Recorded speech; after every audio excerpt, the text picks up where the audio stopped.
أشكال غريبة، طلاسم وحتى أعضاء بشرية لأطفال صغار. هذه ليست مشاهد من فيلم رعب، هي أشياء وجدها شباب خلال حملة تنظيف لإحدى المقابر بوهران، وضعها مشعوذون بغرض إيذاء شخص ما. دايرينه بالك باش يبلعوا على البنادم، يا إما ما يولدش، إما ما يتزوجش، إما ما يخدمش. مشى هذه الصورة تاع الشعوذة بالكوردة محزوم بصبايلو كما نقولوا، وخيط وختان تاع الكفن. يستعملوا بزاف ختان تاع الكفن. شاول احنا رانا كي نروحوا نديروا في راسنا باش ننظفوا. شاول راه يتصادفنا واحد الامور اللي عجيبه بزاف كالشعوذه.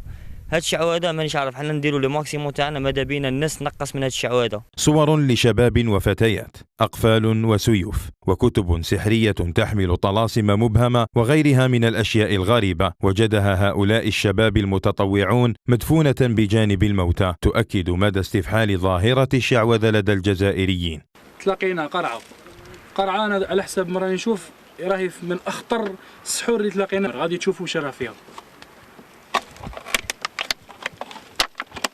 الله أكبر الله أكبر. قل أعوذ برب الفلق من شر ما خلق من شر غاسق إذا ما خلق من شر غاسق إذا وقب من شر النفاثات في العقد ومن شر حاسد إذا حسد.